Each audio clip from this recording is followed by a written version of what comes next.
Hi, I'm Rachel in Pennsylvania. I'm going to show you how to make the 3-wing worldwide boomerang. You'll make it from materials easily available anywhere in the world for only a few pennies. It's pretty easy and a lot quicker and easier than trying to make one out of plywood. The flying radius is small enough for a small yard, maybe even inside if your ceiling is high enough. No need to go to a park or field. It's light enough and soft enough that there is little chance of causing injuries or breaking any windows. This design makes it easy to switch from right-handed to left-handed throwing. Most of all, you'll have the satisfaction of making a boomerang that really flies and really comes back, something that you have made with your own hands. I will also show you how to throw and adjust your boomerang for spectacular flights. But first, a little background. I've always liked to build things, and especially robots.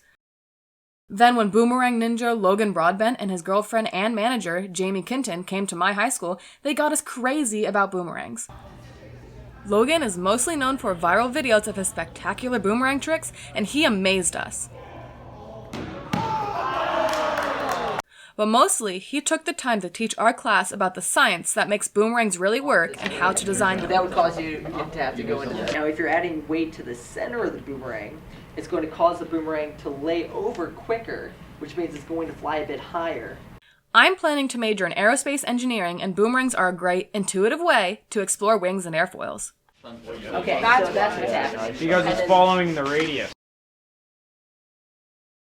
You'll need a manila file folder. We got old repurposed ones from the friendly secretaries at our school. You'll also need 4 tongue depressors. Your school nurse might be able to help if you just need a few and if you explain. If you buy a box of them from a medical supply store or internet, they cost just pennies each. But they have to be about 6 inches or 152 millimeters long, not the shorter popsicle sticks. You can use any of these glues, but a low-temperature hot glue gun is fast and convenient. The small 10-watt hot glue guns are safe. You'll also need scissors, tape, a marker, and a ruler. Print out this pattern linked below. In the print dialog box, make sure there is no scaling or fit to page, which could shrink the image. You can check the scale here. These wood sticks give the boomerang its strength, and we'll call them spars. Let's cut the pattern in half and tape one spar down so it doesn't slide around. Don't use tongue depressors that are badly warped. If you're using hot glue, get some on the hub. Quickly get another spar lined up with the pattern lines and push down before the glue cools. Do it again for the 3rd spar. If you use another kind of glue that takes longer to become strong, it's best to use a clamp to hold everything together while the glue sets. In a pinch, you could even use a clothespin. We'll let this dry. If you threw just the spars and knew how to adjust them, you might get this assembly to sort of act like a boomerang, but it's going to be so much better with the airfoils. The wings are wider and better shaped with airfoils. It's the airfoils that really make a boomerang fly. You only need half of a file folder to make the airfoils. You could cut them out ahead of time with a paper cutter, or use the other half of the pattern page. Make 3 tape donuts and stick them in the middle of the rectangles, but on the back side of the airfoil pattern. Press it on the file folder. Cut out 3 rectangles carefully on the black solid lines. Peel off the patterns and tape. Here's a close-up end view of the airfoil we'll make. The thick paper is folded over to make a sleeve that slides into the spar.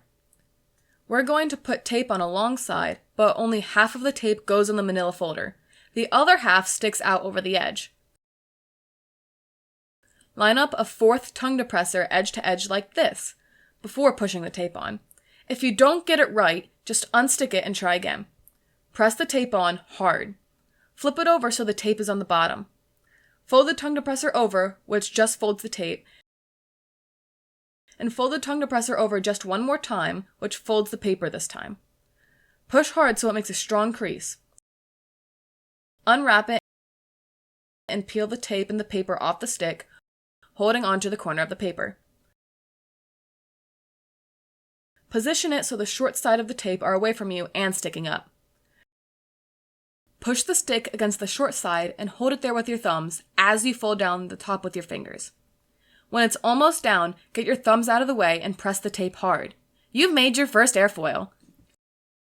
Slide the tongue depressor out and use it to form 2 more airfoils.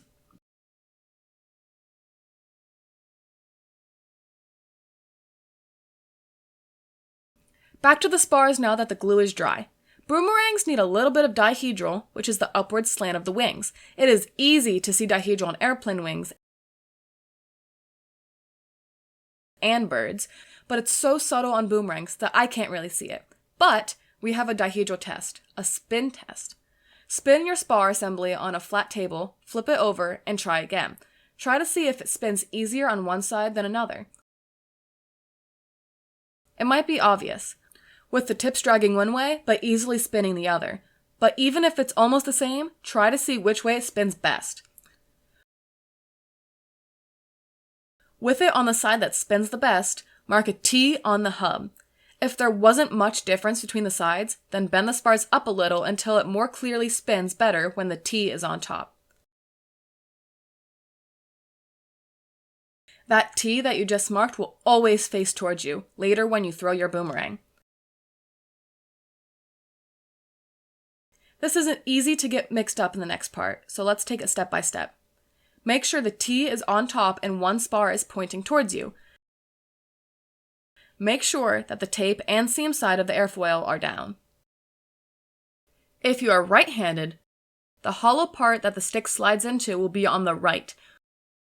Rotate so another spar points towards you. Remember, T on top, tape seam down, spar on your right side. If you are left-handed, the T will still face up, the tape seam will face down, but the strut will be on the left instead. When you throw and spin this boomerang, the thick, rounded spar part will have the leading edge. If you threw your boomerang now, the airfoils will be flung off like this. So we'll tape them. I want to make it easy to switch between a right and a left-handed boomerang, so I'm going to fold over and tape sticky side to sticky side at the end so I have a not sticky handle. Make the airfoil exactly at the end of the spar and tape it down with the non-stick part of the airfoil. You don't have to chamfer the corners, but these corners are the first place to get curled up, so I cut off a bit. Later, I want to show you some adjustments that will create amazing flights, but you want to test fly, right? Make a fist and hold the tip where the wood is. Remember the T needs to be up and then facing you. When the boomerang leaves your hand, it should be almost straight up and down, at about 1 o'clock if you're right-handed, and 11 o'clock if you're left-handed.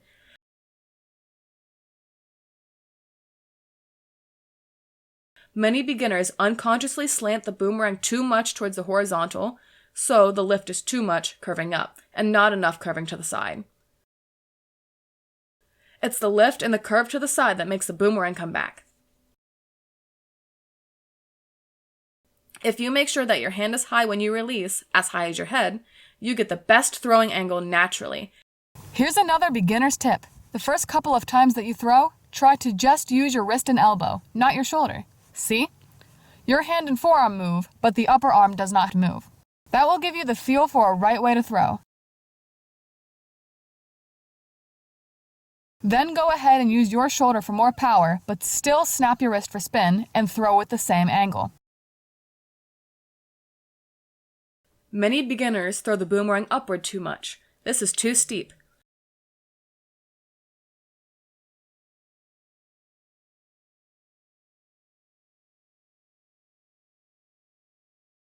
The reason we throw gently upward or level is because boomerangs' wings will create their own lift.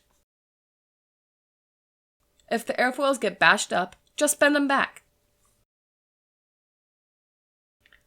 As we already touched on, Logan showed us how airplane wings lift mostly upward, but since we throw boomerangs sideways, a lot of the lift is sideways at first. So if you throw a boomerang with your right hand, it should turn left, and vice versa for left-handed throw. But if it does not turn or even veers off in the wrong direction, then you might have to twist the wingtips a little so they have a little bit more lift. Just hold on to the wood inside and twist gently.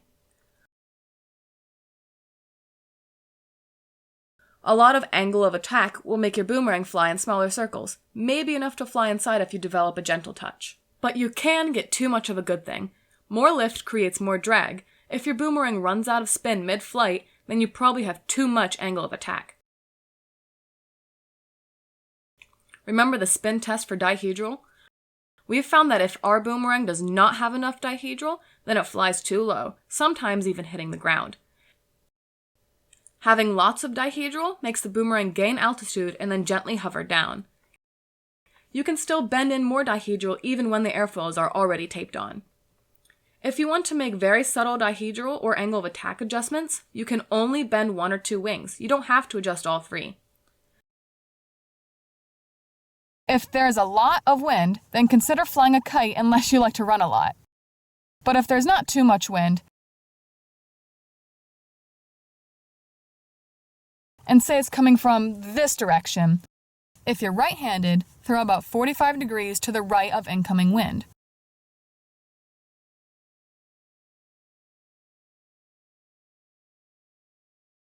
Wind is usually calmer or absent at night, and throwing worldwide boomerangs in the dark is a blast with LED headlamps.